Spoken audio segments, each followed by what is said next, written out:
Salawat serta salam semoga selalu tercurah limpahkan kepada Nabi kita Muhammad SAW yang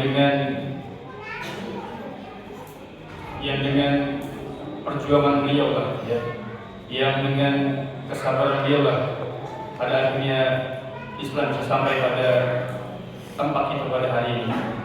Kita bersolawat kepada Nabi kita Muhammad SAW dan juga kepada seluruh keluarganya, tabi'in, kepada sahabatnya tabi'in, tabi'in, dan juga kepada seluruh umatnya hingga akhir zaman kelak.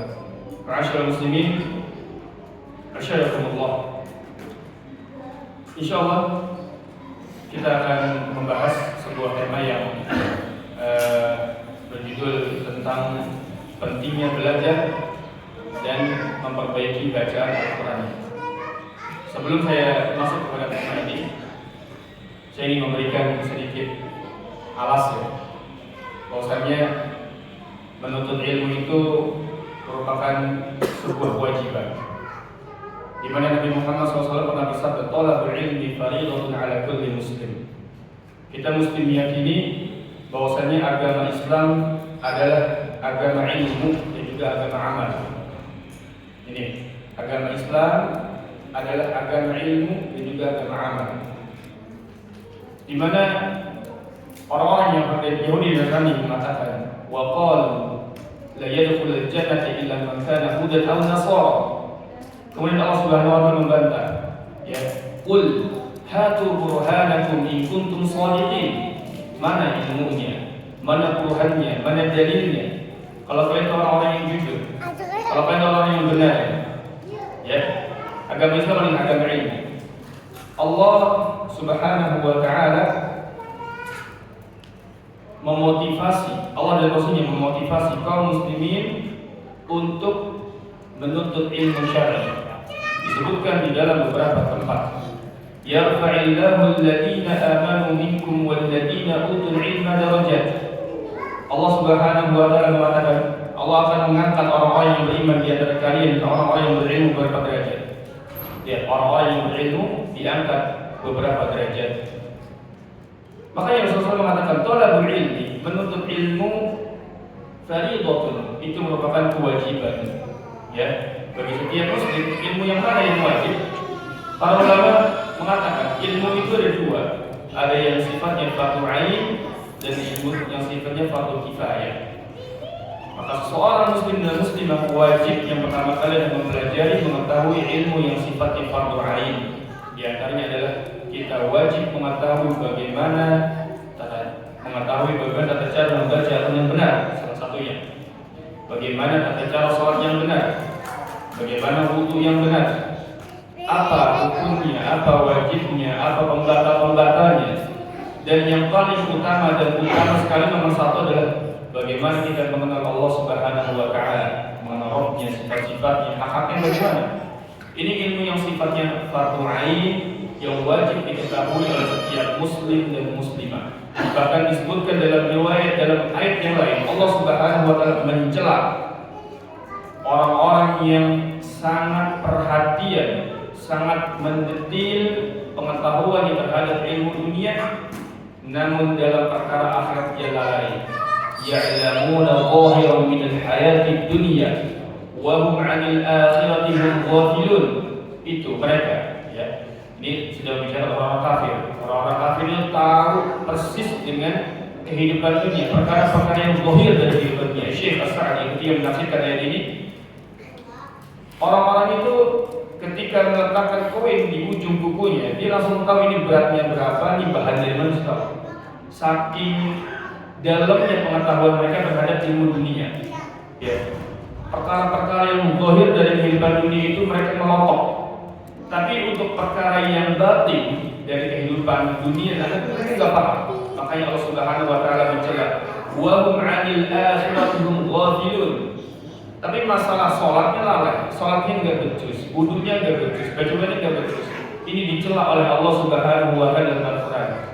Dan Allah Subhanahu wa ta'ala tidak menginginkan orang-orang yang beriman melakukan hal-hal yang demikian. Maka kewajiban kita sebagai seorang muslim dan muslimah adalah mempelajari ilmu syar'i ilmu yang menjadi fardu ain bagi kita semua. Kita mesti mengetahui bagaimana tata cara baca Al-Quran yang benar, bagaimana wudu yang benar, bagaimana salat yang benar, dan bagaimana kita bermuamalah dengan benar. Kita sama atau sebagainya. Kita pedagang mesti mengetahui itu bagaimana tata cara berdagang.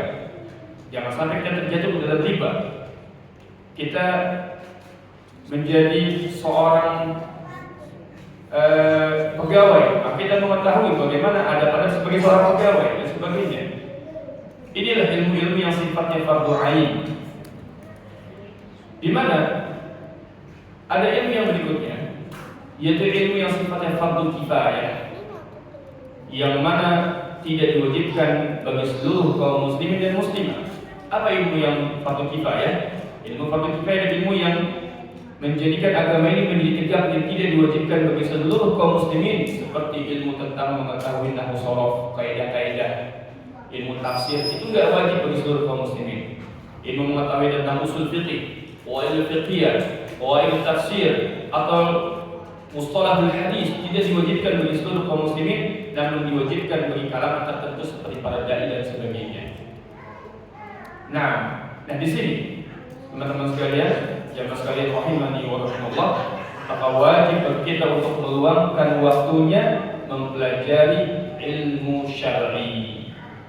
Kenapa demikian? Lihat, orang-orang karena pangkal dari segala kerusakan di dunia, pangkal segala kerusakan yang terjadi di dunia itu disebabkan karena jahil. Bahkan sampai pada akhirat pun demikian. Lihat, Rasulullah SAW pernah melihat ada seorang yang sholat. Rasulullah mengatakan, Inna rajula la yusallina sittina sana.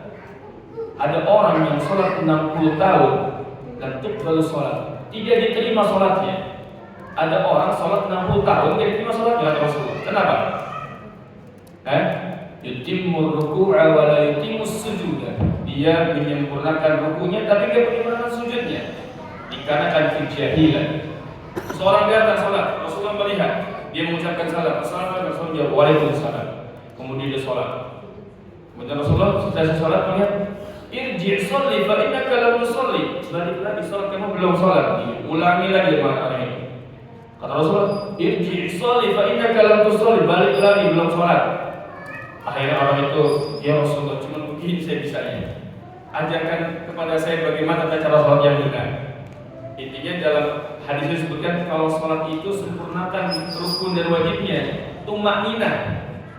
Satu harus tumakninah. Dia sholat itu seperti ayam sedang makan makanan. Atau belum sholat, balik lagi belum sholat.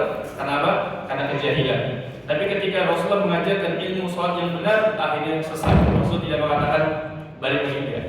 Karena dia sudah dapat ilmu sholat yang benar, maka sholatnya sah, diterima. Ini menunjukkan teman-teman sekalian, jamaah rahimani wa rahimakumullah, wajib bagi kita untuk menimba ilmu syar'i. Nah, Rasulullah SAW pernah mengatakan dalam sebuah hadis yang lain, "Man salaka tariqan yaltamisu fihi ilman, sahhalallahu lahu bihi tariqan ila jannah." Ini motivasi.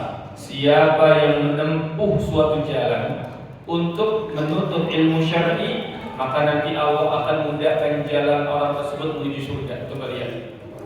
Kita mau apapun harus dengan ilmu. Ya, kita ingin mencari dunia harus dengan ilmu. Ingin mencari akal harus dengan ilmu. Di sini ada tariqan, man salaka tariqan, ada jalan. Jalan apa maksudnya di sini? Ada beberapa jalan. Jalan yang pertama yang maksudnya jalannya seseorang dari rumah menuju majelis ilmu. Ini makna jalan yang pertama. Makna jalan yang kedua adalah dia banyak membaca, meneliti dan sebagainya sehingga dia mendapatkan ilmu. Ini cara menghafalkan. Dia mendapatkan ilmu. Ini jalan yang pertama. Jadi ada beberapa jalan.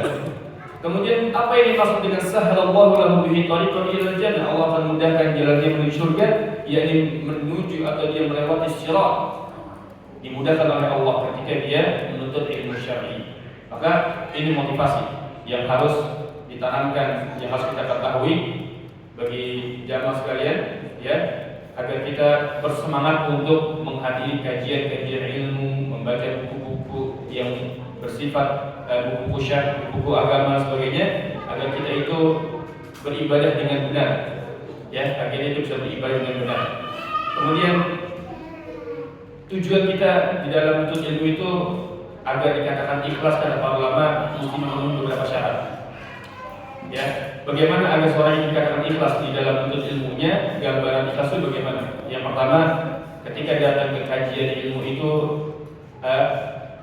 niatkan untuk bertaqarrub kepada Allah Subhanahu wa taala, untuk mendekatkan diri kita kepada Allah Subhanahu wa taala. Yang kedua adalah datangnya kita ke kajian-kajian ilmu, mendengarkan kajian-kajian ilmu dalam rangka untuk mengangkat kejahilan dalam diri kita. Kita ini semuanya pada asalnya bodoh ketika lahir. Kita nggak ngerti apa-apa. Allah Subhanahu wa taala mengatakan, "Wallahu akhraja min butuni ummahatikum la ta'lamuna syai'a." Kita ini ketika lahir nggak ngerti apa-apa, kata Allah. Wallahu akhraja min butuni ummahatikum. Kita dikeluarkan dari perut ibu kita tuh la ta'lamuna syai'a. Tidak punya ilmu apapun, nggak ngerti kita semua. Kemudian Allah memberikan kita modal, 3 modalnya. Modal dalam belajar, dalam duduk di tempat kajian, 3. Apa? Wa ja'ala lakumus sam'a, dikasih pendengaran, wal absar, dikasih mata, wal afidah, dikasih hati untuk memahami.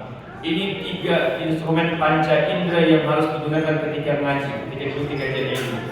Dengan 3 modal ini, maka kita dituntut, kita akan ditanya oleh Allah untuk apa ketiga hal ini tadi. Ya, sudahkah mata kita, telinga kita, dan hati kita digunakan untuk perkara-perkara yang bermanfaat? Ini modal. Ketika kita mendengar kajian, kuping kita mendengar, mata kita memperhatikan, dan hati kita memahami dari apa yang disampaikan. Dalam sebuah ayat disebutkan, Innal insana lam yulad 'aliman. Sesungguhnya manusia itu tidak dilahirkan dalam keadaan berilmu. Kita dilahirkan dalam keadaan jahil. Kemudian Allah Subhanahu wa taala memberikan kita ilmu yang bermanfaat dengan kita duduk di kajian-kajian ilmu, membaca kitab dan sebagainya. Ini yang pertama. Jadi yang harus dipersiapkan ketika kita belajar adalah tujuan utamanya untuk mengangkat kebodohan dalam diri kita. Coba lihat, yang tadinya tidak bisa baca, kita belajar bisa baca. Yang tadinya tidak tahu tentang cara baca Quran yang benar, kita belajar bisa baca dengan benar. Ketika kita tujuan utamanya adalah untuk mengangkat kebodohan, maka ketika ada seorang ustaz atau seorang dai atau kajian dengan kajian menjelaskan tentang perkara-perkara yang ternyata menyinggung apa yang kita lakukan selama ini, itu keliru, itu salah, kita tidak boleh emosi. Benar ya? Kita dikasih tahu, ada yang kasih tahu, ini bacanya salah, yang benar seperti ini, jangan marah. Karena tujuan utama itu untuk mengangkat kebodohan. Justru kita berterima kasih dengan adanya pemberitahuan tersebut. Ya, kalau tujuan utama datang kajian ingin menyanyi guru, ya emosi, nggak bisa, akan ribut. Tapi kalau tujuan utamanya belajar kemanapun, duduk di tempat kajian, ada orang yang mengatakan, "Ustaz, saya nggak mau ngaji." Ada orang yang saya nggak mau ngaji. Kenapa nggak mau ngaji? Kenapa nggak mau ngaji? Karena takut apa yang dikerjakan selama ini itu salah. Jadi orang nggak mau ngaji itu karena takut dikatakan ini haram, jadi banyak yang haram. Luar biasa, ada yang demikian. Nggak mau datang kajian karena takut apa yang dilakukan selama ini itu banyak yang haramnya. Jadi akhirnya nggak mau datang kajian. Nah, makanya niat yang pertama datangnya kita ke tempat kajian itu agar kita bisa mengetahui mana sih perkara-perkara yang benar, agar kebodohan yang ada dalam diri kita yang tadi kita nggak tahu menjadi tahu. Tujuan yang kedua, raf'ul jahli 'anil khalqi, mengangkat kebodohan dalam diri orang lain. Setelah kita paham, ajarkan kepada anak kita, istri kita, kemudian orang-orang yang ada di ring pertama kita, lingkungan rumah dulu. Setelah itu keluarga, setelah saudara, sebagainya. Setelah itu orang lain. Ini setelah kita paham, ajarkan kepada orang lain. Yang ketiga, niat untuk belajar pertama kali adalah untuk menghidupkan ilmu agama. Kalau di dalam sebuah tempat tidak ada kajian, lihat bagaimana orang-orang nggak tahu bagaimana tata cara baca sholat yang benar, bagaimana tata cara sholat yang benar, baca Quran yang benar, nggak tahu. Orang-orang nggak tahu bagaimana berjilbab yang benar. Orang-orang nggak tahu mana riba, mana halal, mana haram. Orang-orang nggak tahu mana zina dan mana bukan zina. Itu tahu dari mana? Dengan hidupnya kajian-kajian ilmu, ya, dengan maraknya kajian-kajian ilmu di beberapa daerah menjadi hiduplah ilmu agama ini. Ya, dengan adanya kajian maka ilmu agama menjadi hidup. Kemudian yang keempat, tujuan belajar yaitu untuk diamalkan. La tazulu qadama 'abdin yawmal qiyamah hatta yus'al an 'arba'. Di antaranya adalah an ilmihi, tentang ilmunya fima fa'al, apakah sudah diamalkan atau belum. Ilmu yang sudah kita dapat maka diamalkan. Dengan mengamalkan ilmu tersebut maka Allah Subhanahu wa taala akan memberikan kita pemahaman dan ilmu tersebut tidak akan pernah lupa dengan amal. Nah, ini alas yang saya perlu sampaikan di pembuka kajian ini. Yang berikutnya kita akan membahas tentang Al-Quran. Pentingnya apa tadi? Belajar dan mengajarkan Al-Quran.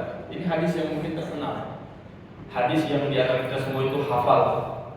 Ya, kita selama ini bercita-cita ingin menjadi manusia terbaik di kelas, di perusahaan, di rumah, di komplek atau dimanapun.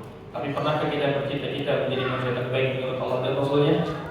Rasulullah SAW sering mengatakan khairukum banyak tempat Rasulullah mengatakan sebaik-baik kalian adalah orang yang Allah panjangkan umurnya dan baik amalnya. Sebaik-baik kalian adalah orang yang bermanfaat untuk orang lain. Sebaik-baik kalian. Maka kita ketika ingin menjadi manusia yang terbaik menurut Allah dan Rasulnya, tuh perhatikan hadis-hadis yang mengatakan khairukum itu banyak. Karena kita temanya tentang Al-Quran, maka saya akan membahas khairukum, sebaik-baik kalian man ta'allama Al-Quran adalah orang yang mempelajari Al-Quran dan mengamalkannya dan mengajarkannya. Wa'allama. Jadi orang yang terbaik di antara orang-orang yang terbaik disebutkan oleh Rasulullah adalah orang yang belajar Al-Quran. Satu, ini berkaitan erat. Nggak bisa kita langsung pada poin yang mengajarkan Al-Quran sebelum menapaki poin yang pertama, mempelajari Al-Quran. Ini kata para ulama. Jadi bertahap, belajar dulu baru ngajar. Orang yang belum pernah belajar jangan ngajar. Karena hadis inilah, di antara hadis ini yang meriwayatkan di sini ada Abu Abdurrahman bin Habib As-Sulami. Abu Abdurrahman bin Habib As-Sulami adalah seorang qari yang diutus oleh Utsman bin Affan radhiyallahu anhu ke negeri Kufah. Jadi ketika itu terjadi persen. Ceritanya kan kita sudah mungkin banyak yang tahu ya, namanya kisahnya. Dulu perselisihan yang terjadi di tengah-tengah kaum muslimin pertama kali tentang Al-Quran. Ya, perselisihan dan hampir mengakibatkan pertumpahan darah terkait dengan Al-Quran. Ketika kaum muslimin itu diminta untuk berkumpul di Armenia dan Azerbaijan, ya, untuk berjihad di sana, mereka mengumpul. Yang tadinya dari Basra, dari Hims, dari Kufah, semuanya diminta untuk kumpul perang di sana di Azerbaijan dan di Armenia. Ketika kumpul di sana, kan kalau kaum muslimin kumpul ngapain? Sholat, ya kan? Tilawah Quran. Masing-masing sholat ngimamin kok bacaannya nggak sama ya sama yang diajarkan sama Abdul Mas'ud Kufah. Kok bacaan saya nggak sama? Guru saya Ubay bin Ka'ab. Kok bacaan saya nggak sama?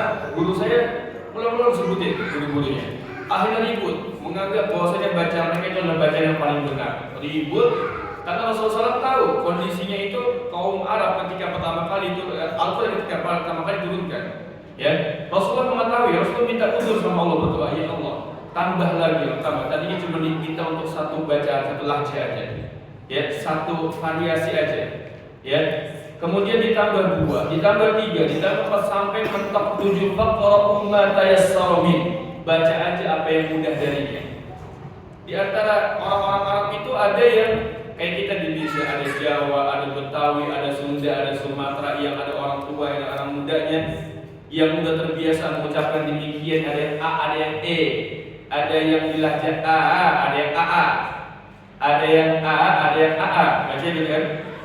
Jadi karena faktor demikian, Rasulullah memahami gimana kondisi masyarakat Arab ketika itu berdoa Rasulullah. Berdoa ini untuk kasih Rasulullah. Rasulullah memahami. Akhirnya diizinkan Allah baca 2 huruf, 3 huruf, sementok sampai 7 huruf. Faqra'u ma tayassara min. Mudah banget 7 huruf selesai. Ya. Al-Quran ini diturunkan dengan sab'atul ahruf. Kemudian baca aja yang mudah.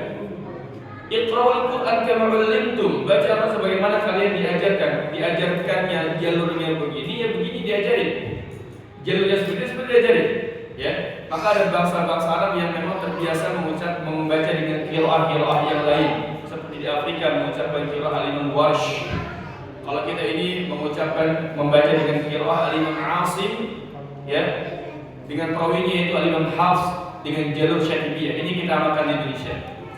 Ketika ngumpul di sana di Azerbaijan dan Armenia, ternyata kaum muslimin di sana bingung, kenapa bacanya beda. Akhirnya sang pemimpin perang Hudzaifah bin Yaman buru-buru pulang laporan sama sang khalifah. Ini kalau ini bisa rusak.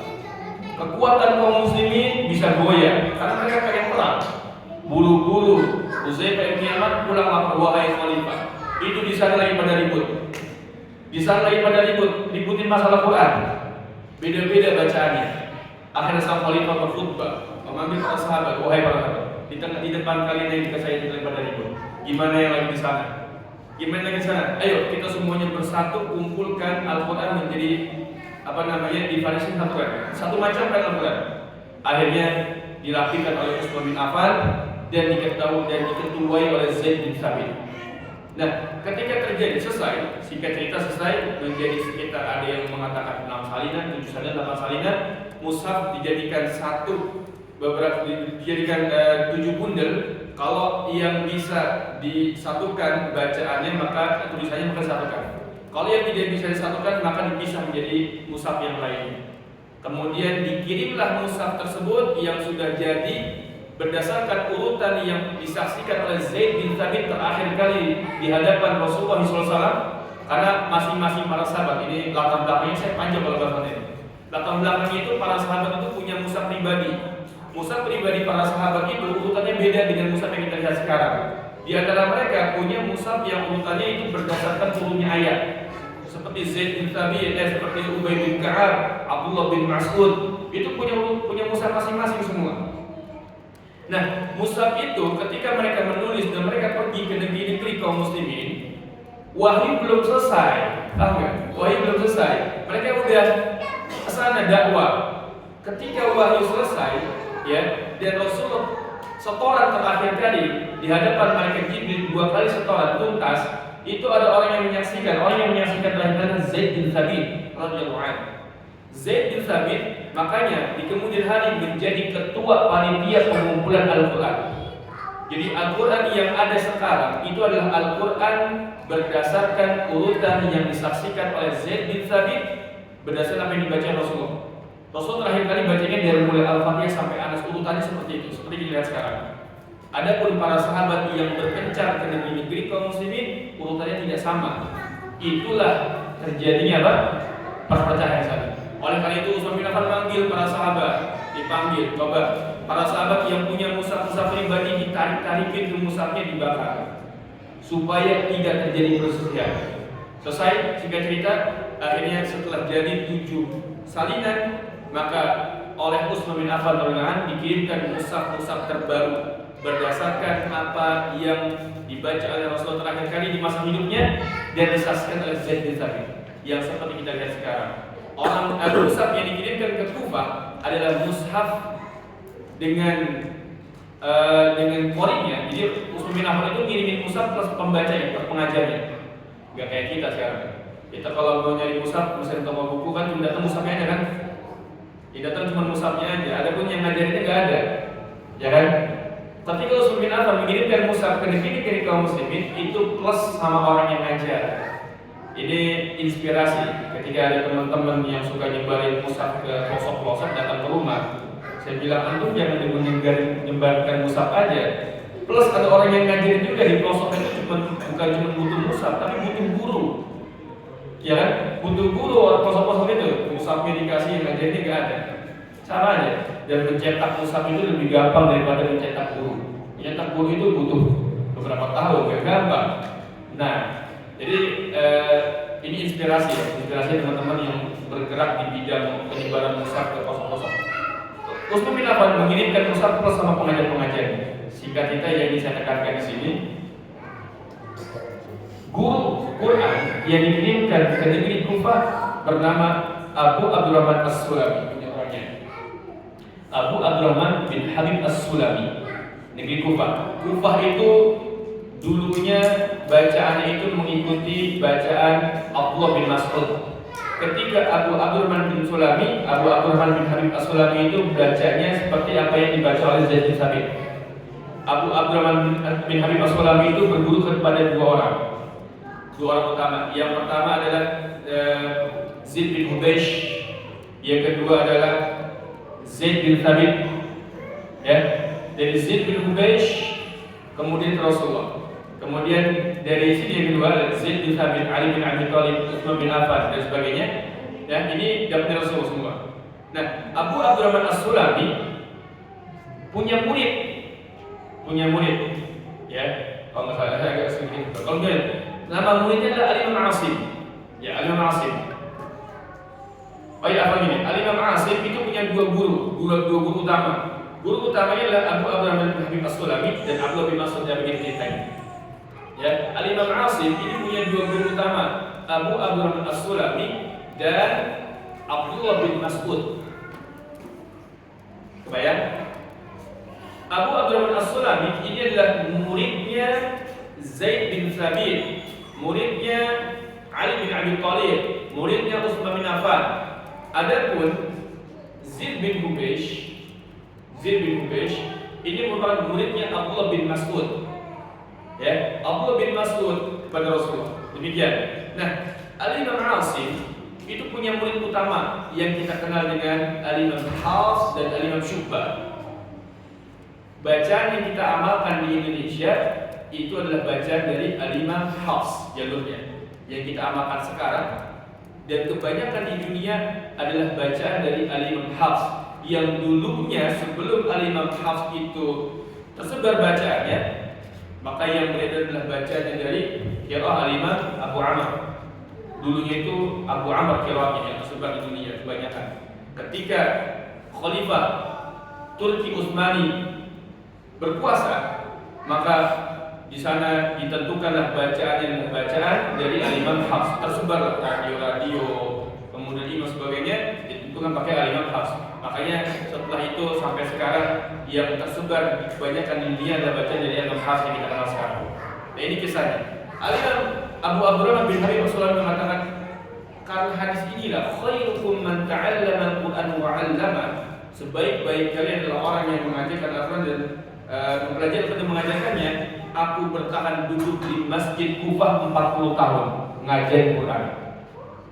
Lihat, sang perawi hadis, khairukum man ta'allama al-Qur'an wa 'allama. Kata beliau, aku bertahan, tidak pensiun ya. 40 tahun ngajar Quran sampai lahirlah ulama-ulama Al-Quran di sana yang bacaannya itu kita amalkan sampai ke Indonesia. Nah, ini motivasi, khairukum man ta'allama al-Qur'an wa 'allama. Kemudian di antara hadis yang lain yang menjadi motivasi kita duduk di kajian-kajian Al-Qur'an, belajar Al-Qur'an adalah sebuah hadis. Ini panjang hadisnya, saya akan bacakan bagian akhirnya. Rasulullah SAW pernah mengatakan, "Majtama'a qaumun fi baitin min buyutillah." Tidaklah berkumpul suatu kaum, ya, majtama'a qaumun fi baitin, di antara rumah, min buyutillah, dari rumah Allah, dari masjid-masjid Allah. Ngapain ngumpul? Ngumpul ngapain? Arisan? Ngumpul di masjid ngapain? Arisan? Enggak. Bukan cuma sekedar arisan, bukan cuma sekedar kumpul. Majtama'a qaumun fi baitin min buyutillah yatluna kitaballah. Ngumpulnya mereka itu untuk membaca Al-Qur'an. Yatluna kitaballah. Kemudian apa? Wa yatadarasunahu bainahum. Saling apa? Saling mempelajari isi Al-Qur'an, kandungannya, cara bacanya, ngumpul sana. Belajar tafsirnya, belajar cara bacanya dan sebagainya. Wa yatadarasunahu bainahum. Apa efek yang akan didapat ketika orang berkumpul untuk memahami, mempelajari, dan mengajar Al-Qur'an? Maka Allah Subhanahu wa taala memberikan manfaat kepada mereka. Illa nazalat alaihimus sakinah. Akan turun kepada orang-orang yang hadir di masjid tersebut ketenangan. Saking tenangnya tidur.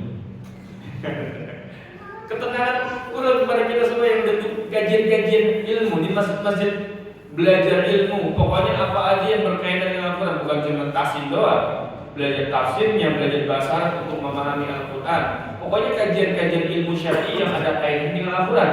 Ngumpul di sana, Allah akan mengatakan nazalat alaihimus sakinah, turun ketenangan. As-sakinah, lihat ketenangan. Jadi solusi bagi seorang muslim dan muslimah di dalam mengobati kegalauan adalah duduk di kajian ini. Bukan datang ke tempat-tempat yang penuh maksiat, ngilangin stres Ustaz. Ngapain ke sana? Orang Islam, orang beriman itu untuk menghilangkan stres datang ke kajian, stresnya hilang. Ya, stresnya hilang. Yang tadinya ribut suami istri datang ke kajian, plong hatinya. Dengerin nasihat-nasihat begitu. Nazalat alaihimus sakinah wa ghasyiyatuhumur rahmah, akan diliputi oleh kasih sayang. Wa haffathumul malaikah, para malaikat akan mengepakkan sayapnya. Ya, dari ujung ufuk mengepakkan sayapnya di atas orang-orang yang hadir di majelis itu. Haffathumul malaikah wa dzakarahumullahu fi man indah, dan Allah Subhanahu wa taala akan menyebutkan daftar nama-nama orang yang hadir di kajian tersebut di hadapan makhluk yang ada di sisinya, disebutkan.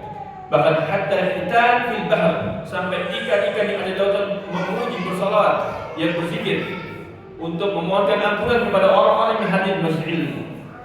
Dia keutamaan demi keutamaan yang akan didapatkan oleh orang-orang yang datang duduk di kajian-kajian ilmu, membahas ilmu-ilmu Al-Quran dan sebagainya. Nah ini dia, ini sekali lagi motivasi yang berikutnya.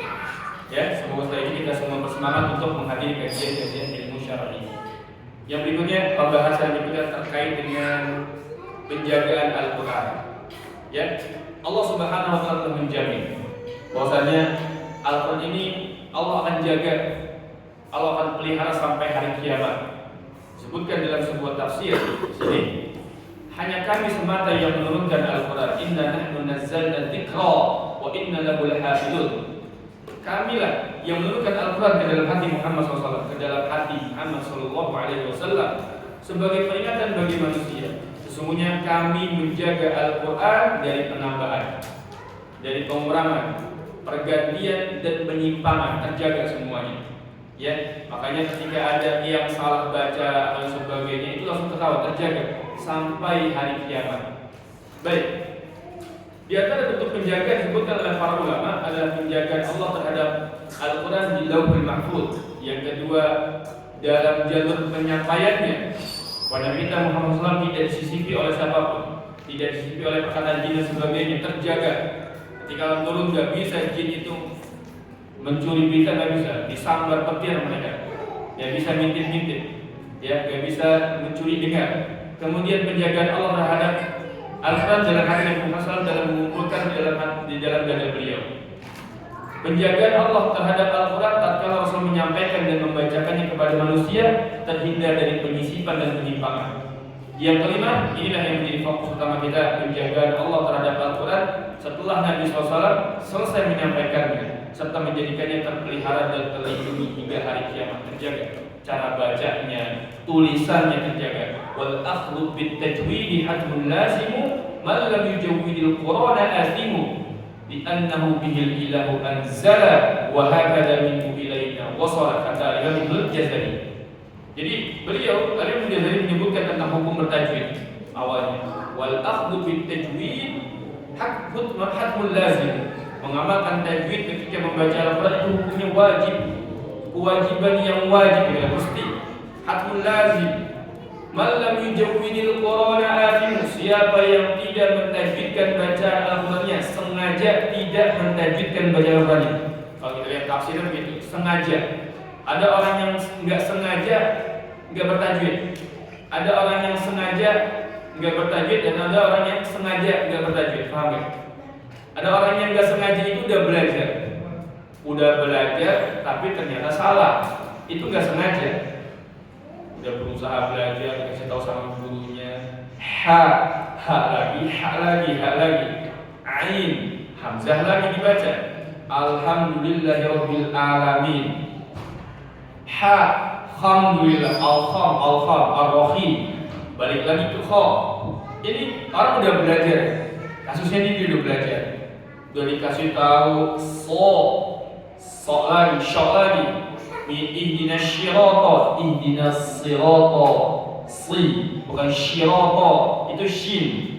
Udah dikasih tahu, tapi namanya orang udah mungkin lidahnya udah tidak seperti lidah orang-orang yang masih apa ya istilahnya, lidah apa? Kayak anak-anak anak-anak kecil, muda kan masih bisa ya. Ada orang-orang yang udah sepuh itu lidahnya udah berat. Ya, nanti akan saya bahas. Ini mah kabar gembira. Kabar gembira bagian akhir aja. Kalau itu ancaman-ancaman dulu kita kasih. Ya, Balam yujawidil Qur'ana asimu. Siapa yang sengaja tidak mentajwidkan bacaan Qur'annya, dia dosa. Dia sengaja dosa. Kenapa sih? Li'annahu bihil ilahu anzala. Karena Allah menurunkan Al-Qur'an itu dengan tajwid. Wa innaka latulaqal Qur'an min ladun hakimin 'alim. Kata Allah Subhanahu wa ta'ala, dan engkau Muhammad benar-benar telah mentalakikan Al-Qur'an dari sisi Allah, dari sisi Rabb yang Maha Bijaksana lagi Maha Mengetahui. Rasulullah SAW bertalaki kepada malaikat Jibril. Talaki itu ketemu langsung setoran. Malaikat Jibril dari Allah Subhanahu wa ta'ala. Kemudian Rasulullah SAW menganjurkan kepada para sahabat agar membaca sebagaimana diturunkan. Innallaha yuhibbu an yuqra hadzal Qur'an kama unzil. Allah ridho kalau dibaca sebagaimana diturunkan. Alladzina atainahumul kitaba yatlunahu haqqa tilawati. Yatlunahu haqqa tilawati. Kata para ulama ialah menghalalkan apa yang Allah halalkan dalam Al-Qur'an, mengharamkan apa yang Allah haramkan dalam Al-Qur'an, dan membacanya sebagaimana diturunkan. Kemudian Rasul juga mengatakan kepada para sahabat, Iqra'ul Qur'an kama 'ullimtum.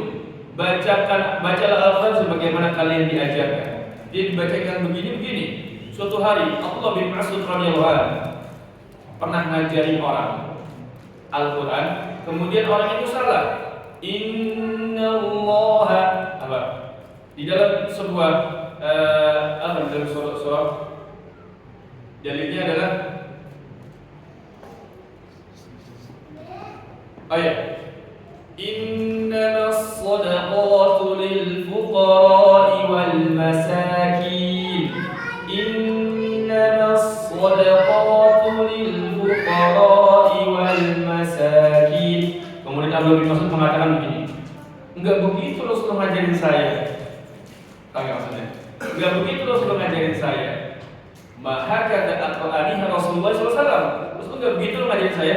Kemudian orang itu mengatakan, bagaimana Rasulullah mengajarkannya kepada wahai Abu Abdurrahman? Kemudian Abdullah bin Mas'ud mencontohkan bacaan yang benar.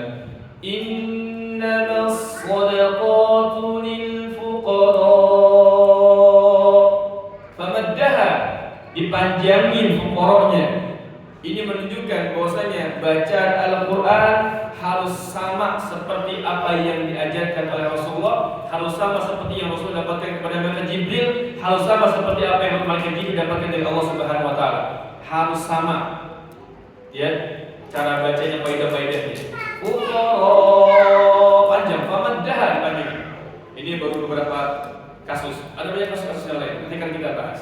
Nah, itu penjagaan. Wa hakadha minhu ilaina wasala. Begitu pula Al-Qur'an sampai kepada kita saat ini. Wasala, Imam Ibnu Jazari menyebutkan la panjang dari sisi tulisan dan sisi bacaan.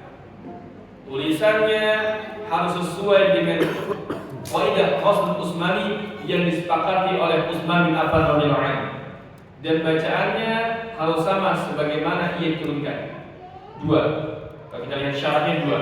Ya, bacaan dan bentuk tulisan. Meskipun para ulama bersisih, tulisan Al-Qur'an itu ijtihadi atau tauqifi, ya. Ijtihadi atau tauqifi. Ijtihad itu berdasarkan apa namanya ijtihad, ya, atau tauqifi baku dari Rasulullah. Nah, kemudian ada banyak permasalahan. Urutannya itu bagaimana? Urutannya, karena ketika Al-Qur'an turun itu Rasul mengatakan, memanggil para sahabat, Utsman bin Affan dan sahabat dipanggil. Letakkan ayat ini di sini, letakkan di sini, urutannya seperti ini. Setelah ayat ini, Rasulullah yang menyuruh. Rasulullah yang bertingkah para sahabat agar susunannya itu harus sesuai. Ya, jadi Al-Qur'an itu seperti puzzle gitu ya. Sudah jadi dari Lauhul Mahfuz 30 juz jadi diturunkan 30 juz satu kali di malam Lailatul Qadar dari Lauhul Mahfuz ke Baitul Izzah. Dari Baitul Izzah ke Rasulullah SAW berangsur-angsur.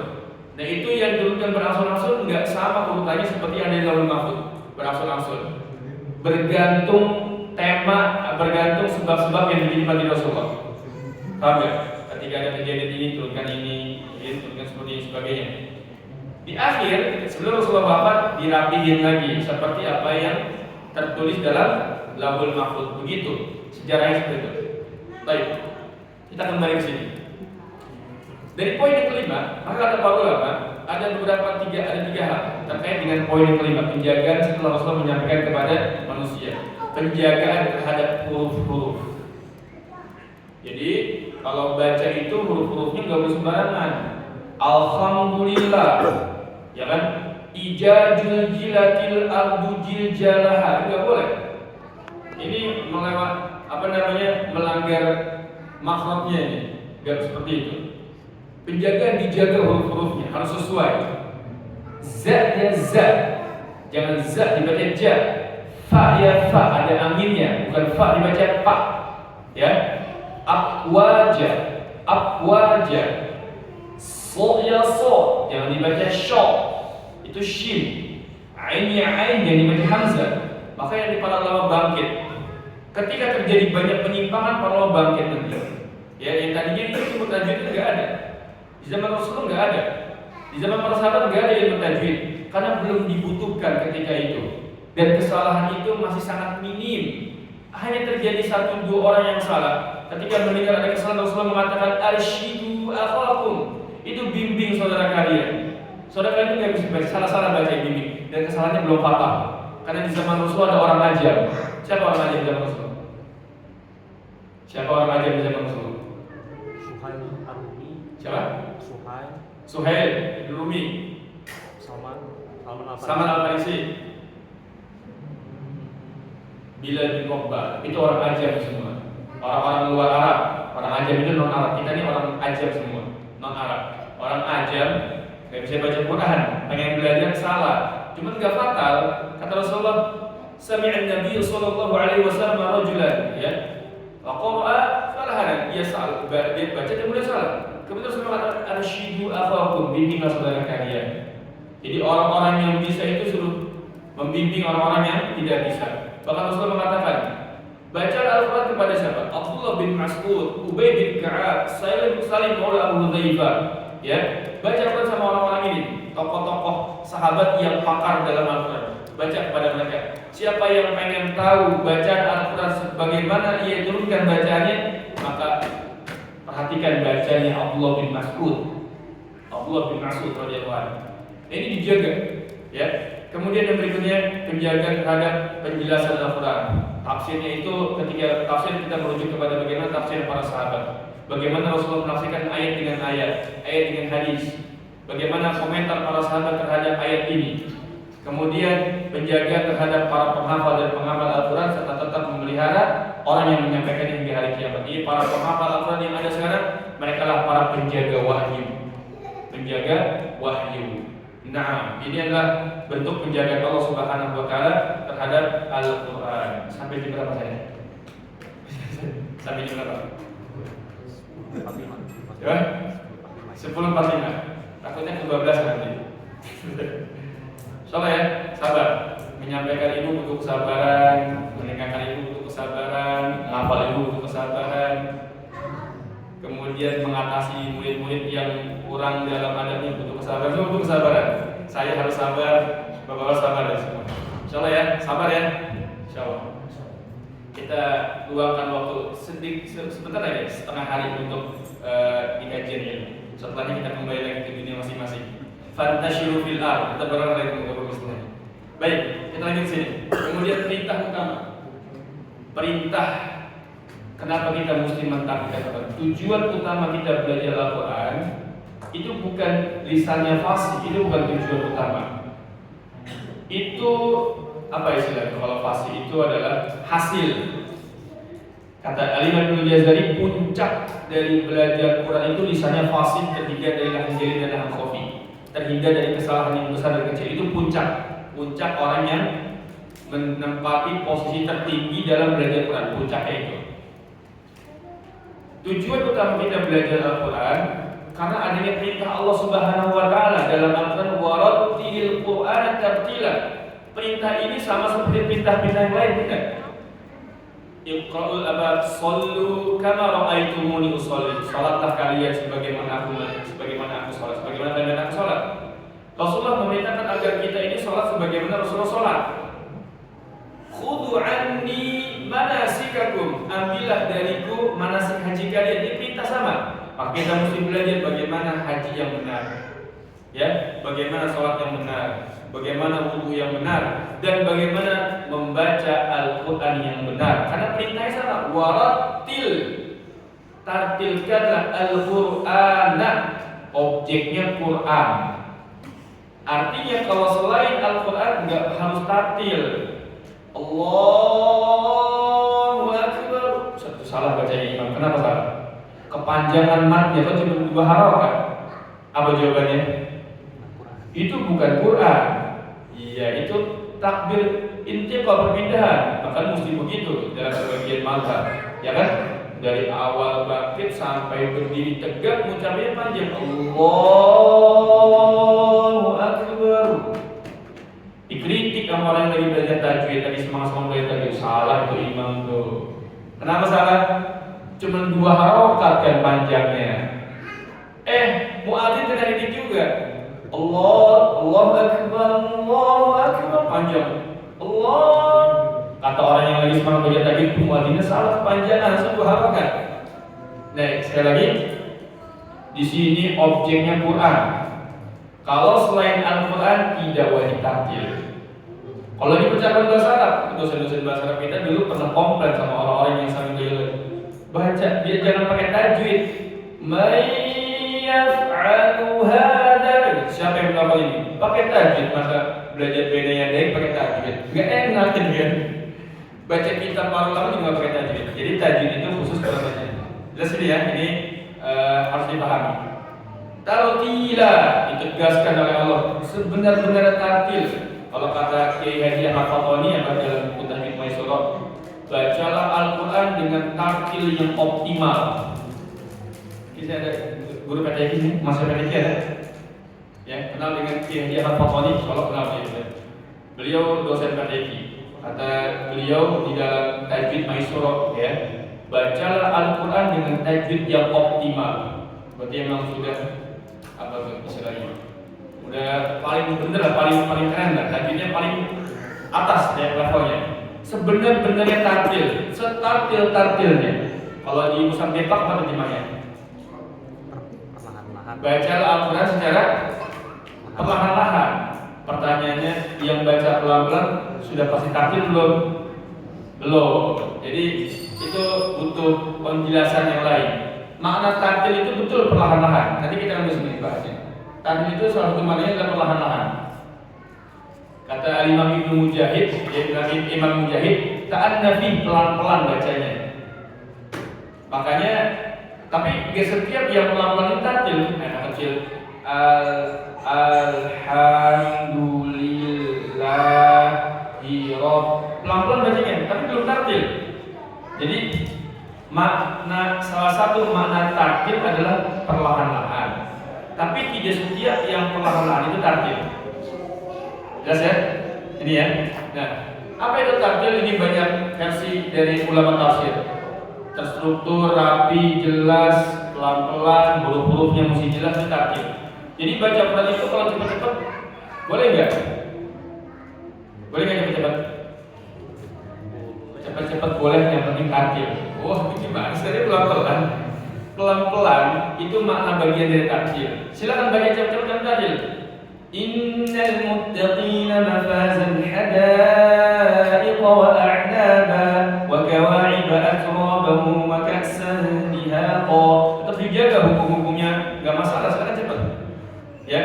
Alhamdulillahi rabbil alamin arrahmanir rahim maliki yaumiddin iyyaka na'budu wa iyyaka nasta'in ihdinas siratal mustaqim. Cepat kejar target 1 juz di musim Ramadan. Silakan cepat-cepat. Makanya kata para ulama, baca Quran itu boleh 3 versi. Versi tahtir paling lambat, versi tadwir pertengahan, versi hadir cepat.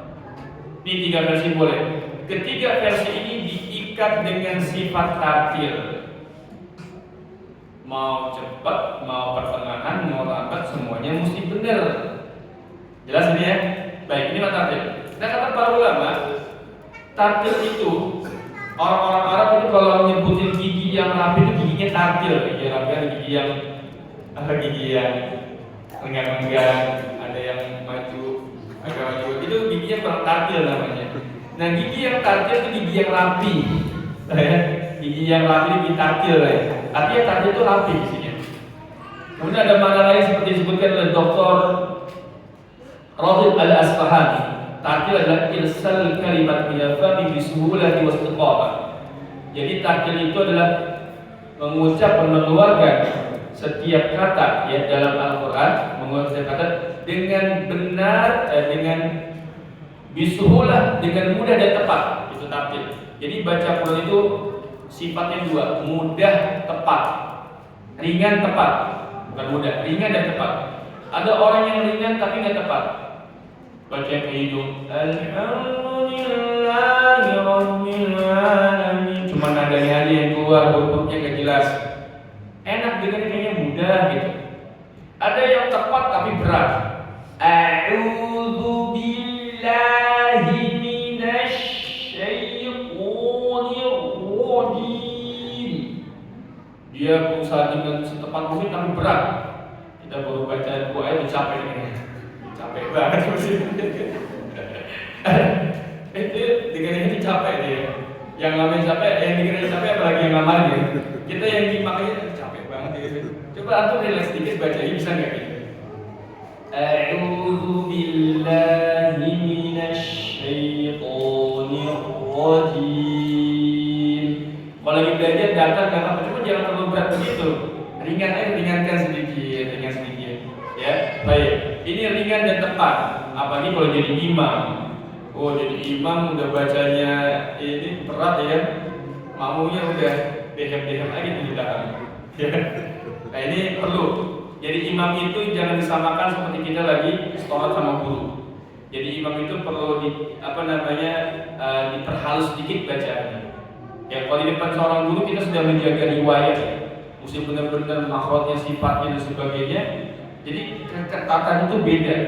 Inilah para ulama makanya membedakan mana majlisul ada dan ada mana majelis ketika dia jadi imam atau ketika ada sekalian. Baik, lanjut. Nah ini mana tartil ya. Jadi tartil itu akan terpenuhi dengan 2 rukun, yaitu tajwidul huruf wa ma'rifatul huruf. Kita itu disebut bacaannya sudah tartil kalau terpenuhi 2 poin ini. Apa yang pertama? Tajwidul huruf wa ma'rifatul huruf. Bacaannya itu bertajwid, makhrajnya, sifatnya, hukum-hukumnya. Itu tajwid huruf. Tajwid itu apa sih mau tajwid? Ikhraju kullu harfin min makhrajihi ma'a itta'i haqqahu wa mustahaqqahu min as-sifat. Mengeluarkan setiap huruf dari tempat keluarnya. Berarti kalau ada yang baca bukan dari tempat keluarnya salah. Dia tidak bertajwid. Ya kan? Bacanya tidak dari tempat keluarnya yang benar. Allazi yuwaswisu allazi zi bukan laji. Ya, itu berarti dia bertajwid, belum bertajwid bacaannya. Kemudian apa lagi? Memberikan hak itu sifat. Masing-masing satu huruf itu ketika kita ucapkan, ini kita keluarin satu huruf aja, maka dia akan keluar darinya 5 sifat. Misalkan kita ucapkan huruf fa, ditinjau dari nafasnya, fa itu ngalir, asal alirnya. Ditinjau dari suaranya ngalir, nafas sama suara udah jelas. Ditinjau dari pangkal lidahnya tidak boleh terangkat.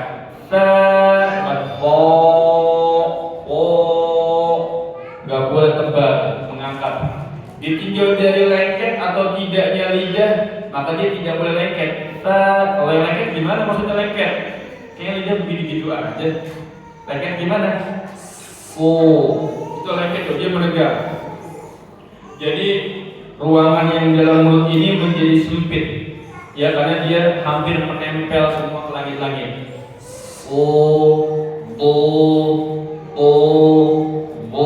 Itu 4 huruf. Fa gak termasuk. Dia lihat mulutnya nih, dia gak boleh menegak. Kemudian ditinjau dari mudah atau sulit huruf itu dikeluarkan menurut orang Arab. Fa ini adalah huruf idlaq, huruf yang cepat keluar, fa langsung keluar. Itu tinjauan minimal ada 5 sifat keluar ketika kita mengucapkan satu huruf. Ngeluarinnya mesti benar tempatnya. Jangan fa dibaca ta, za dibaca ja, ain dibaca a, dho dibaca jo, ko dibaca ka dibaca ko, shin dibaca so dibaca shin. Ini pembahasan ini kalau yang perhatian sama Iqra level 1 pasti lewat dia. Kalau teman-teman sini para jamaah pernah belajar Iqra atau metode yang lain, itu di bab akhir Iqra 1 atau metode Umi atau metode Baghdadi juga ada. Itu ketemu tuh bab ini. Kita tuh nggak boleh membaca huruf-huruf yang hampir sama suaranya. Nggak boleh, jadi harus dibedakan.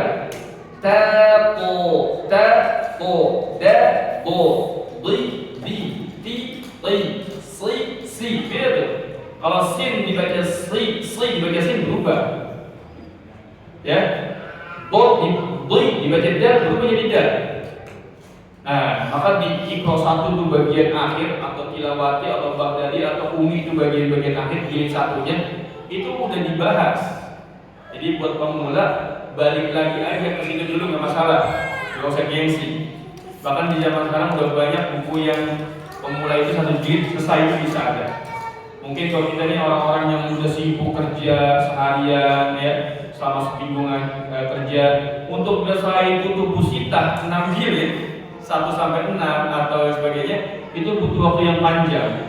Cari buku-buku yang 1 jilid buat para karyawan sebagainya, insya Allah cukup. Kayak buku tajwid metode Asy-Syafi'i 1 jilid itu ada.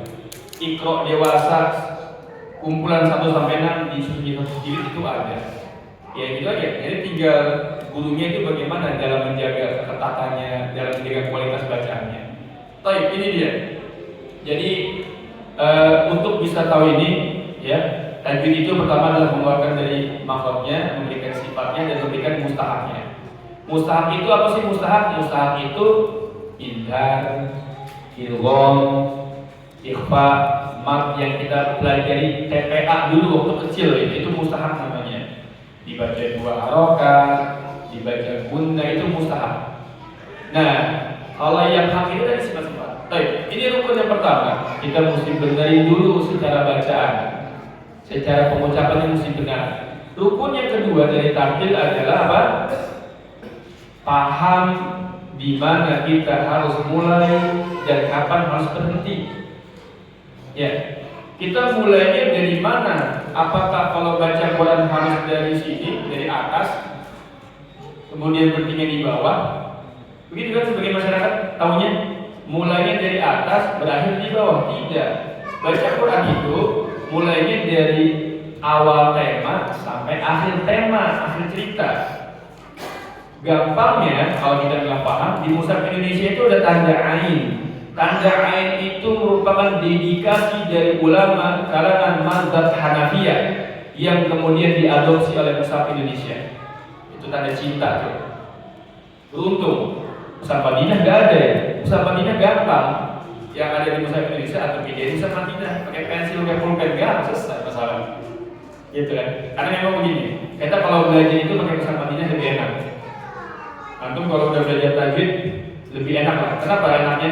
Mushaf Madinah itu setiap hukumnya ada tandanya. Mushaf Indonesia enggak. Dua-duanya harus Usmani. Saya tidak bilang itu harus Usmani. Sebagaimana ketua sebagian kaum muslimin yang mengatakan Mushaf Indonesia bukan harus Usmani. Dua-duanya harus Usmani. Cuman beda madhab. Madhab Mushaf Indonesia itu madhabnya Abu Amr Ad-Dani. Mushaf Madinah itu madhabnya Sulaiman Abu Daud Sulaiman bin Najah. Itu guru murid dua-duanya. Orang-orang Andalus. Abu Amr Ad-Dani gurunya, Abu Daud Sulaiman bin Najah itu muridnya. Ya, rujukannya Mushaf Madinah Abu Daud Sulaiman bin Najah, rujukannya Mushaf Indonesia Abu Amr Ad-Dani. Makanya dua-duanya Mushaf Usmani. Cuman yang bikin kita nyaman kalau belajar pakai Mushaf Madinah, tanda-tandanya jelas. Kalau idhar, tanwinnya sejajar. Kalau idgham, tanwinnya begini nggak sejajar. Kalau idhar domatainya wow, ada pecinya di atas, kalau nggak ada itu terbalik, itu idhar. Tapi kalau idgham, ikhfa, domatainya double, wow. Kalau idhar nunnya itu ada tanda sukun, kepala kok dipotong. Kalau idgham ikhfa nggak ada tanda sukunnya. Kalau mushaf Indonesia sama semua, mau idhar mau idgham sama semua, nggak ada tanda. Tandanya bulat semua, sukun semua. Itu mushaf Indonesia. Tangannya sama semua begini mushaf Indonesia. Tapi kalau mushaf Madinah dibedain, yang begini namanya idgham sama ikhfa, yang begini sejajar namanya idhar. Itu makanya saya bilang belajar itu pakai mushaf Madinah lebih enak. Tapi kalau udah kebiasaan dari kecil pakai mushaf Indonesia, ya silakan aja. Karena memang ketika pertama kali susun itu kan ada mengalami musyawarah beberapa kali, rapat dari Sabang sampai Merauke, para ahli Quran Indonesia itu rapat berkali-kali. Kita memakai mushaf rujukan siapa? Akhirnya tentukannya ketika memakai mushaf rujukan Bombay. Mushaf Bombay kalau kita ke Madinah itu ada mushaf Bombay kan, itu mushaf sama dengan mushaf Indonesia. Karena udah tersebar di Indonesia.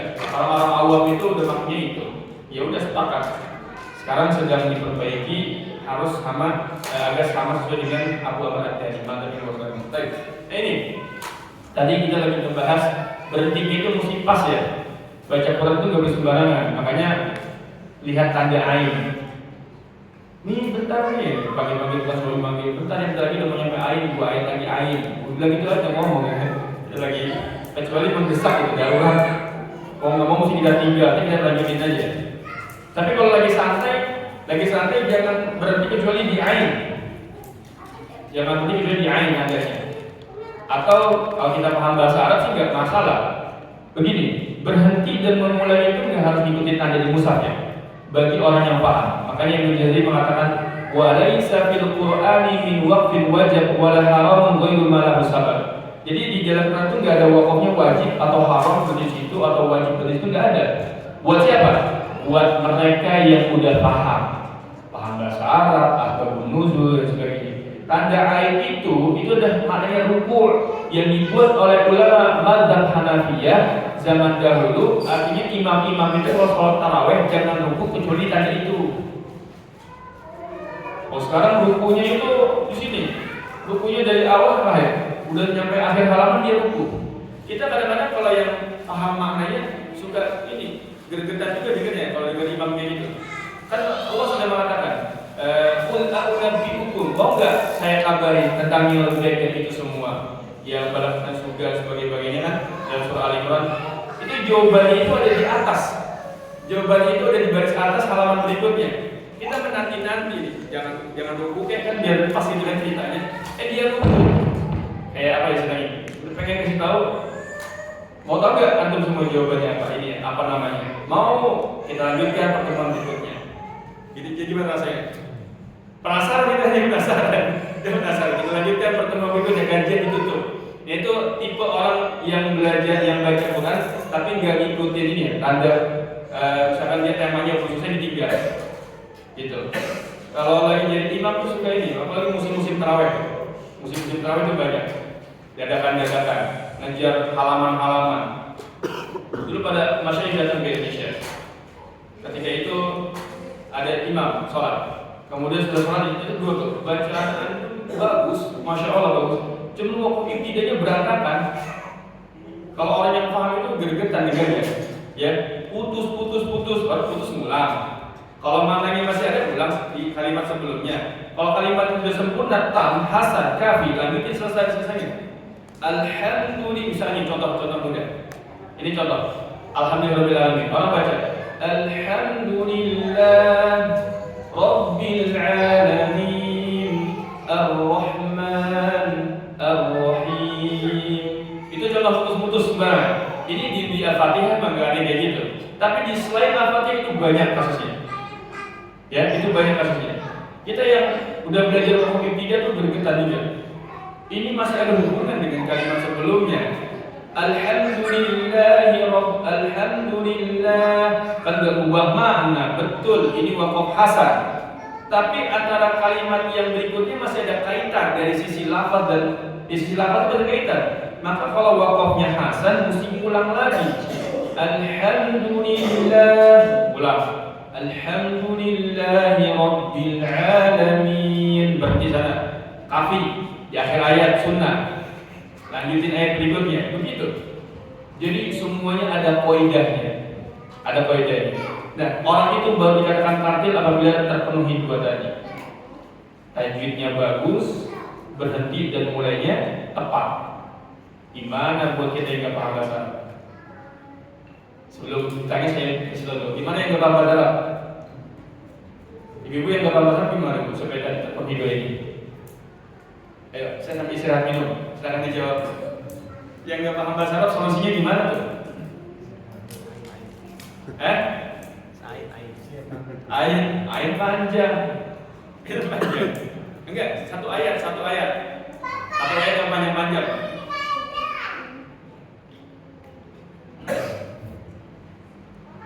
Apa jawabannya, ada hadiah? Hadiahnya? Hadiahnya apa? Hadiahnya ngambil di rumah masjid. Solusinya adalah beli mushaf yang ada tanda wakaf ibtidaiyah. Saya nggak mau nyebutin judul, nanti saya bilang promosi di masjid. Cari mushaf yang ada tanda wakaf ibtidaiyah itu ada. Pas kepanjangan juga udah. Cari murotal yang imamnya suaranya pendek. Orang Arab tapi ya. Imam-imam yang benar-benar tidak kombinasi dengan ulama. Syekh Mahmud Busori, Syekh Muhammad Ayub, Syekh Ali Huzaifi, Syekh Ibrahim Akhdar, Syekh Syarifin panjang agak kuat antum. Syekh Laiman datar, belum panjang juga. Ya, jadi itulah cari aja murotal yang bacaan itu suaranya ini pendek-pendek diikuti, gitu ya. Minimal buat orang-orang yang belum paham bahasa Arab. Atau tadi saya bilang beli mushaf yang ada tanda wakaf ibtidaiyah. Minimal kita ikutin itu dulu aja. Kalau kita nggak paham, kalau udah paham, nggak wajib ikutin kalau udah paham. Orang-orang para dai yang udah paham asbabun nuzul, paham tafsir, paham bahasa Arab, nggak wajib ikutin tanda-tanda itu. Yang penting maknanya jangan sampai rusak, itu aja. Baik, kita lanjut. Ya, kenapa sih kita mesti mentartikan Al-Quran? Karena tujuannya itu dalam rangka menjaga kemurnian Al-Quran. Ayatul Quran haqqa tilawati siyanatan lil Qur'ani an yajidalah. Ya, wa taqdiru ilaihi sabila. Jadi tujuan kita kenapa kita mesti baca dengan benar sesuai dengan diturunkan untuk menjaga kemurnian atau keaslian Al-Quran. Itu tujuan utama kita belajar itu. Kemudian tujuan utama lagi lain apa? Karena tadi Allah perintah ya, Allah memerintahkan langsung.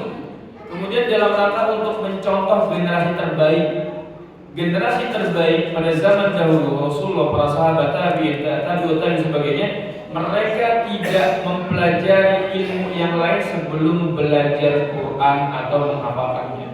Setelah iman ya, setelah belajar iman, kemudian disebutkan oleh An-Nawawi rahimahullah taala bahwasanya dahulu para ulama salaf mereka tidak mengajarkan ilmu hadis dan ilmu fikih sebelum belajar Al-Quran. Bahkan ketika datang di majlisnya Al-Imam Al-Auzai, seseorang yang wajahnya baru terlihat di majlis tersebut, ditanya sama murid-muridnya. Jadi majlis ulama dulu tuh banyak ya yang hadir. Ada timnya, murid-murid bikin tim. Satu orang nyari 10 orang, bertanya, maju 10 orang. Sebelum ngaji 10 orang maju. Ditanya, kamu sudah hafal Quran? Sudah. Tes ya, lanjutin ayat ini. Gak bisa kan? Kamu udah hafal Quran? Belum sih, belum hafal Quran. Ulang dulu, ngapalin Quran, belajar Quran, nanti datang ke kajian saya. Ini terkenal, disebutkan dalam kitab Hal Salaf Al-Quran. Jadi para ulama itu perhatian sama Quran di awal-awal mereka belajar sebelum belajar ilmu-ilmu yang lain. Kenapa? Karena disebutkan di dalam kitab Duratul Talibul Ilm, Dr. Mutlaq Jasir bin Jasir rahimahullah taala, wahfaz kitaballahi wastamsik bihi fa inna kullu ilmin fil Qur'ani. Hafalkan Al-Quran dan berpegang teguhlah dengannya, karena seluruh ilmu-ilmu yang bermanfaat itu ada dalam Al-Quran. Kita mau belajar ilmu fikih, ilmu akidah, ilmu yang lainnya, semuanya ngambilnya dari Quran dan hadis. Jadinya orang-orang itu kalau belajar fikih, belajar hadis dan sebagainya, Qurannya belum tuntas, nanti jadi susah dia. Jadi tuntasin dulu tuh, minimal bisa baca Quran apa zaman sekarang. Kalau suruh ngapal Quran kayaknya berat kalau di dosen ya. Ya minimal bisa baca Quran, terutama surat yang menjadi rukun sholat. Baik, sedikit lagi kita langsung ke sini. Ya, Kenapa kita mesti belajar Al-Quran? Lihat di sini. Karena untuk menghindarkan diri kita dari kesalahan. Para ulama mengatakan hukum lahan jali haram berdasarkan kesepakatan kaum muslimin. Dan orang yang melakukannya, ya, dan akan tetapi apabila seorang itu melakukannya karena lupa, maka dia tidak berdosa. Walakin idza kana nasiyan fala itsma alaihi. Jadi dalam tujuan kita belajar Al-Quran adalah untuk menjaga keaslian Al-Quran. Kenapa Al-Quran itu mesti dijaga keasliannya? Ya, tidak boleh dibaca sembarangan. Karena kalau dibaca sembarangan itu dapat menyimpangkan maknanya. Alhamdu segala kehancuran, alhamdu segala puji.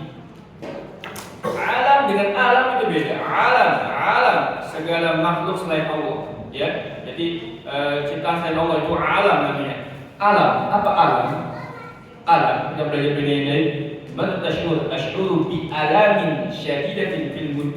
Aku merasa bi alamin syadid, sakit keras, sakit. Itu alam. Kalau alam, semesta alam, yaitu alam. Jadi tujuan kita belajar tajwid, ya, belajar Al-Quran itu untuk menjaga keaslian Al-Quran. Kalau tidak terjaga, maknanya akan menyimpang, berubah. Tidak seperti apa yang diinginkan oleh Allah Subhanahu wa taala. Meskipun sudah hafal 30 juz.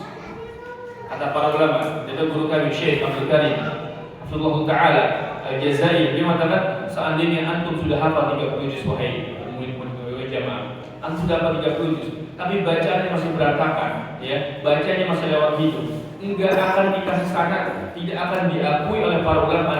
Dia pernah mengatakan demikian. Antum sudah hafal 30 juz masih berantakan, bacanya enggak bakalan diterima. Karena itu bukan mencerminkan Al-Quran. Perbaiki dulu bacaan Al-Quran, perbaiki dulu bacaannya. Nah, di sini lihat, hukum lahan jari itu kesalahan yang fatal. Itu haram berdasarkan kesepakatan kaum muslimin. Kenapa? Karena dapat menyimpangkan maknanya. Li'annahu hukmul lahmul jari yahrumu bil ijma'il muslimin. Walakin idza kana nasiyan fala itsma alaihi. Tapi kalau dia melakukannya itu karena lupa, maka tidak dosa. Lupa. Imam baca Quran. Kalau jadi imam kan kadang-kadang kan suka terbawa kondisi yang sedang dialami, lupa, habis berantem di rumah sama istrinya, habis berantem tengah jalan ketemu orang, emosi gitu kan. Kadang-kadang gitu kan. Atau dia udah murojaah tapi di belakang ada orang yang lebih banyak hafalannya dan lebih bagus bacaannya, kadang-kadang suka grogi. Itu terjadi, kondisi imam itu terjadi. Ataupun kondisi bapak-bapak sekalian sudah belajar lama tapi ternyata masih salah juga. Ya, itu nggak sengaja, itu namanya nggak sengaja, ya, atau lupa dan sebagainya. Ini dimaafkan. Beda dengan kondisi yang demikian yang lain. Sebagainya.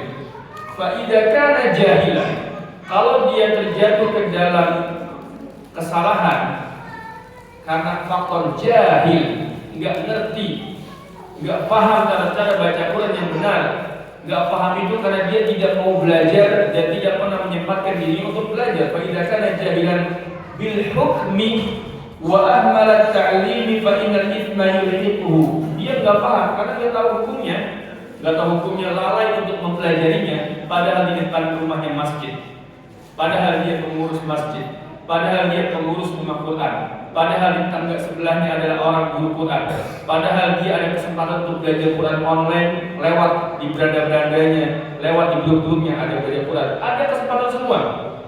Bukan karena dia lisannya sakit, dia begini ngomong sebagainya. Ada kesempatan lisannya sehat, dia nggak mau belajar, maka di sini kata para ulama, fa innal itsma yulhiquhu. Dia kena dosa. Dosa itu maka ditanggung sama dia. Bahkan Al-Imam An-Nawawi menukil perkataan dari Al-Imam Al-Juwaini di dalam kitab Syarhul Muhadzab, buat mereka yang lisannya sehat nggak pernah belajar Al-Quran, khususnya Al-Fatihah, dan dia baru tahu sadar sekarang. Dulu ada kesempatan, bukan nggak ada kesempatan. Dulu ada kesempatan, dia baru sadar sekarang. Maka kata Al-Imam An-Nawawi, dia mesti mengkodok seluruh sholat yang pernah dia tinggalkan pada saat dia lalai dalam belajar Al-Quran, khususnya Al-Fatihah. Luar biasa. Coba kalau nggak percaya saya bacain ini ya perkataannya. Wala akhraja ba'dal hurufi min ghairi makhrajihi, dan kalau seseorang mengeluarkan sebagian huruf dari selain makhrajnya yang benar, bi ayyaqula, seperti dia membaca nasta'in dengan nas ta, nasda'in atau nasta'in, tak dibaca dal atau ain dibaca hamzah. Nasta'inu tushbihu ta'ud dal, tak dibaca mirip dal, ka nasta'in.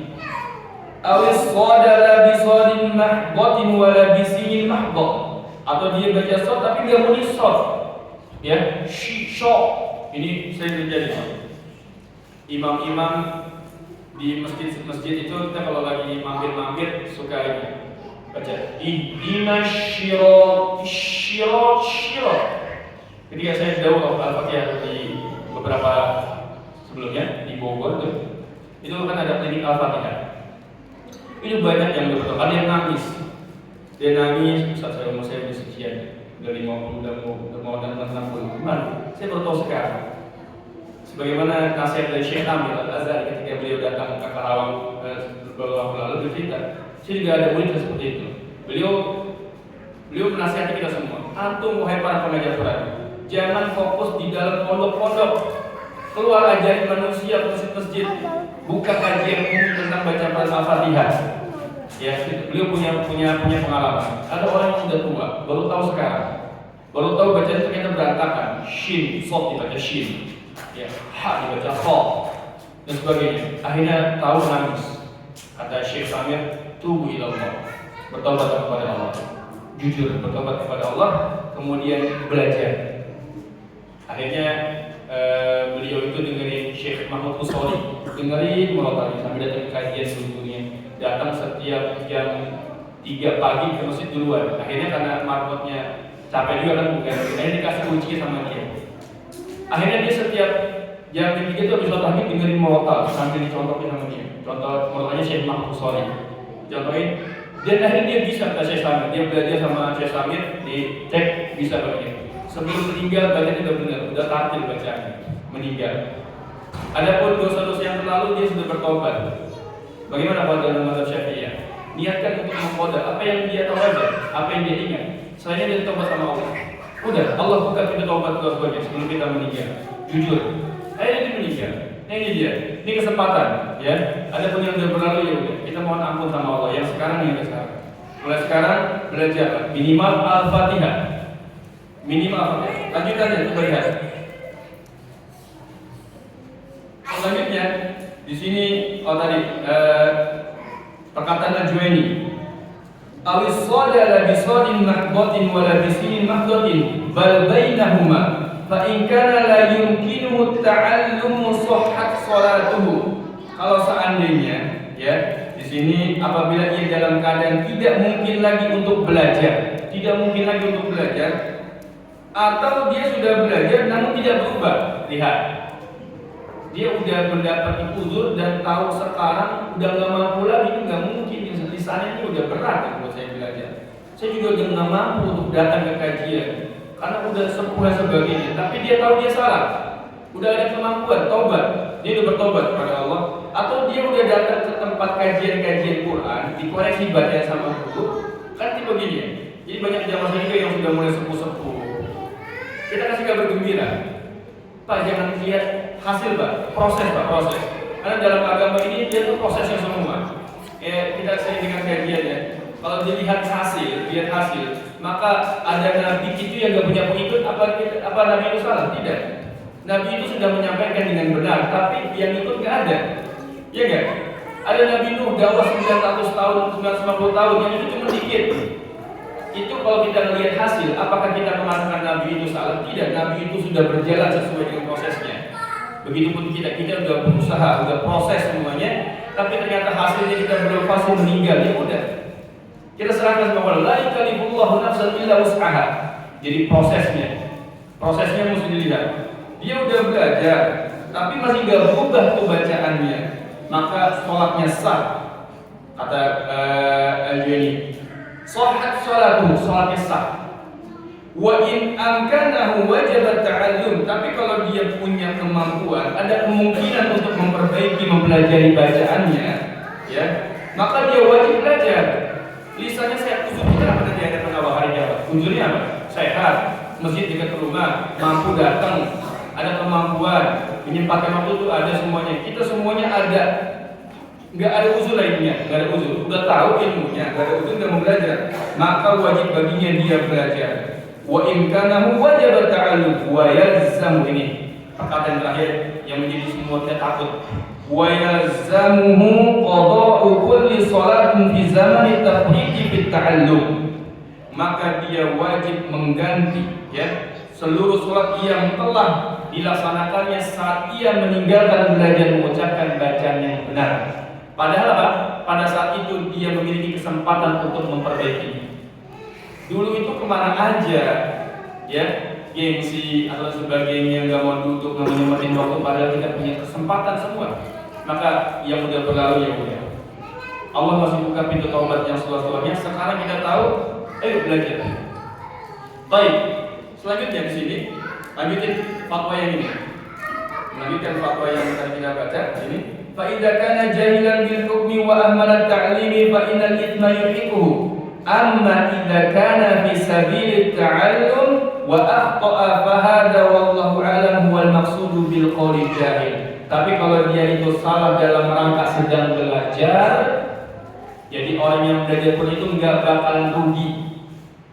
Maka inilah maksud dari jahil yang diundur pelakunya. Itu ya. Jadi belajar itu yang penting proses. Nggak bisa jangan ngomong terus. Yang penting antum datang, udah berusaha, udah berdoa kepada Allah, maka hasilnya serahkan kepada Allah. Prosesnya yang dilihat. Fatwa yang berikutnya adalah dari fatwa Syekh Dr. Ucuram Muhammad bin Syaqaqi.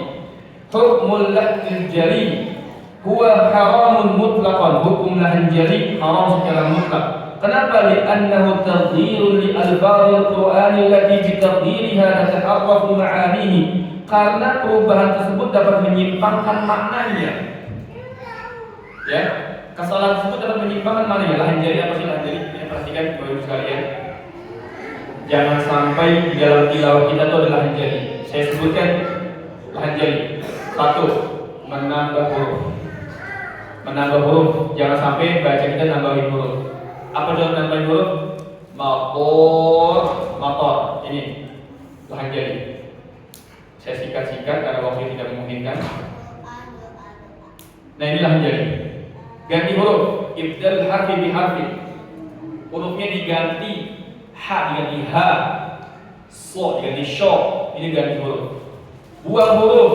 Satu tasdid tidak ditunaikan itu ganti huruf. Kata Al-Imam An-Nawawi, kata Al-Imam Ibnu Qudamah, kata Al-Imam Syafi'i, satu tasdid dihilangkan batal sholatnya dalam Al-Fatihah. Satu tasdid tidak ditunaikan dalam Al-Fatihah, sholatnya batal. Makanya Al-Imam para ulama mengatakan wahris ala syaddatiha al-arba' asyar, jaga baik-baik 14 tasdid dalam Al-Fatihah. Bacanya gimana maksudnya?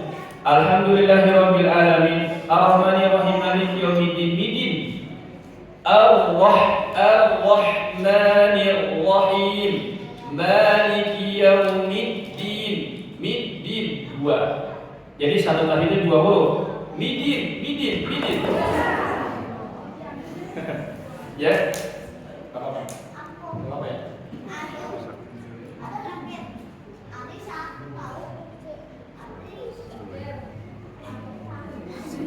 Middin itu tasdid yang padanya dua huruf. Middi. Ar-Ra. Mesti tekan. Maka kata para ulama, kalau satu tasdid ini tidak ditunaikan, bisa batal sholatnya. Kalau imamnya sadar ketika sholat, langsung diulangin aja. Itu solusinya itu. Ada imam Ar-Rahmanir Rahim, ya pikir kayak kurang tasdidnya, langsung aja, nggak usah tunggu selesai. Ar-Rahmanir Rahim, Maliki Yaumiddin. Sadar dia, langsung aja. Maliki Yaumiddin, tekan. Atau kalau memang udah benar-benar urgent, makmumnya ngingetin Middin. Ingetin pakai bacaan Qur'annya ya, bukan pakai suara. Kurang tasdid, itu salah. Makmum gimana makmum ingetinnya? Susah makmum, makanya yang jadi makmum itu di belakang imam itu ada aturannya. Aturan Islam sudah mengatur yang jadi makmum itu di belakang imam persis harus orang-orang yang paham fikih sholat, harus yang hafalnya juga banyak. Ketika imam itu batal, aman, dia mundur, yang di belakang imam maju. Ini pernah kasus kejadian saya. Maghrib, kebetulan imamnya udah komat, langsung saya masuk. Udah baca Al-Fatihah, saya ingat saya belum wudu. Ya belum wudu saya. Ngomong saya batalin kan. Di belakang saya itu ada anak muda. Saya pikir dia kan pondok gitu kan ya, di pondok dia lagi hiburan. Saya tarik dia anak muda itu. Dia nggak ngerti fikih sholat. Akhirnya dia bingung, dia ruku, sujud. Ini pentingnya. Jadi saya bilang sama jamaah, jangan ada yang di belakang saya sholat kecuali orang-orang yang sudah paham fikih sholat. Bacanya misalnya ini. Akhirnya pulang sholatnya. Habis dia sujud, kemudian dia dia duduk, dia salam. Padahal sholat maghrib baru dapat 1 rakaat dia salam. Bingung jamaah kan? Wah ini makanya dalam pondok-pondok itu selain ngapalin Quran harus belajar fikih sholat juga. Karena jamaah itu taunya dia ngapal Quran banyak kan? Nggak taunya dia nggak paham fikih sholat. Ada yang lupa tapi nggak sujud tilawah. Jamaah yang udah paham kesel juga. Nggak sujud tilawah padahal dia lupa sujud tilawah, nggak paham sujud tilawah. Nah ini fikih imam ini penting, perlu diperhatikan. Tadi saya bahas mana? Oh iya, kalau imam itu salah diingetin, ya diingatkan, dan yang mengingatkan itu jangan semua. Ini kasus kalau antum jadi imam mau aman, bacalah surat-surat yang selain juz 930, maka jamaah akan sunyi. Tapi kalau kita baca surat juz 30, orang semuanya mau ngurusin. Masih bilang yang ngurusin itu yang bilang imam aja. Kalau Masya Allah saya lupa baca surat Al-Mutaffifin, ya. Ketika itu, yang beneran banget. Kita kan mau ngerapin bingung. Semuanya ngurusin. Ada kasus kejadian hum. Dominan ini hum. Akhirnya imamnya salah. Makanya tentukan yang di belakang imam harus siapa. Nggak boleh sembarangan. Baik. Kemudian sini menambah huruf tadi. Iyyaka na'budu, panjangan du, itu nambah huruf. Mator dengan motor itu beda. Mator, apa mator? Bandara. Mator, hujan. Wa amtarna 'alaihim mator, dan Allah menurunkan kepada mereka bandara. Itu nambah. Jelas ya, sudah poinnya? Dapat dijawab ya? Kemudian ganti harokat, iyaka jadi iyaki, mensukunkan huruf yang berharokat. An'amta jadi anamta, ya anamta sukun jadi harokat, ya kemudian mengharokati huruf yang sukun, mengganti kalimat. Inilah yang jari, jangan sampai ada. Baik, selanjutnya ini yang terakhir, poinnya adalah wa amma jahil, adapun orang yang enggak ngerti maka wajib bagi dia belajar. Fa alaihi ayyata'allam, orang yang jahil, orang yang enggak ngerti maka tugasnya adalah belajar. Wa amma jahil fa alaihi ayyata'allam. Wa amma la yastati'u aw la yaqwa 'ala ta'allumi fa yaqra'u ma tasimu bihi salatuh. Tapi kalau dia udah nggak mampu untuk mengikuti pembelajaran, wa amma la yastati'u aw la yaqwa, udah nggak kuat lagi dan sebagainya, banyak faktor yang akhirnya dia nggak bisa duduk rutin di kajian-kajian Quran, di kajian-kajian tafsir, banyak faktornya. Maka tugas dia apa? Aw la yaqwa 'ala ta'allumi fa yaqra'u, maka dia tetap harus belajar. Belajar apa? Fa yaqra'u, dia belajar membaca ma tasimu bihi salatuh. Belajar membaca surat yang menjadikan sholat itu sah, yaitu surat Al-Fatihah. Minimal dalam hidup kita belajar Quran itu Al-Fatihahnya benar. Itu yang paling minimal. Kalau kita sibuk banget sama kerjaan dan sebagainya, ya. Solusi memang kita menyempatkan waktu. Dalam sebuah diskusi sebutkan, dia benar ada. Kafarullah, saudara ghinan, wahai Adam. Luangkan waktumu sedikit saja untuk beribadah kepadaku, nanti akan aku cukupkan rizkimu, kebutuhanmu, kata Allah. Wa illam taf'al, kalau kamu tidak lakukan, maka aku akan sempitkan. Pokoknya dibikin sibuk sama Allah. Itu kalau kata Allah ya, dalam diskusi disebutkan. Luangkan waktu sedikit aja untuk belajar. Nanti akan Allah cukupi semuanya kebutuhan hidupnya. Kalau nggak lakukan, maka Allah akan jadikan kita semuanya waktu sibuk sama dunia. Coba lihat hadisnya nanti. Maka di sini bagi orang-orang yang tidak bisa membaca Al-Quran dengan benar, luangkan waktu buat belajar membaca Al-Fatihah. Terus apa lagi? Wala yusolli imaman, jangan jadi imam. Emang nggak boleh jadi imam? Boleh. Tadi kan nggak boleh. Boleh kata para ulama. Ibnu Taimiyah mengatakan dia boleh jadi imam dengan syarat makmumnya sama imamnya selevel. Makanya kata para ulama, ummi tidak boleh mengimami abi. Benar kan? Umi itu sebutan istilah buat orang yang nggak bisa baca Al-Fatihah. Meskipun abi nggak bisa baca, umi. Maaf, canda ini bercanda. Umi itu lawannya qori. Umi itu lawannya qori. Ya, umi nggak boleh mengimami qori. Kayak kita, umi nggak boleh mengimami abi. Nggak sah. Jadi orang yang nggak bisa baca Al-Fatihah nggak boleh mengimami orang yang bisa baca Al-Fatihah. Maka kalau yang bisa baca, yang nggak bisa baca Al-Fatihah itu udah belajar, tetap masih belum bisa baca dengan benar, dia boleh kok jadi imam dengan syarat makmumnya sama. Safar, semuanya umi semua, ya kan? Mampir ke jalan, sholat, ya udah semuanya. Saya jadi imam sama semua, kita levelnya sama gitu kan? Masih ikhlas satu semua kan? Ya udah sama jadi imam silakan. Tapi bagi makmum yang kebetulan lewat ini umi semua, kumpulan para umi, ya, makmum yang qori tadi harus ngulangin sholat.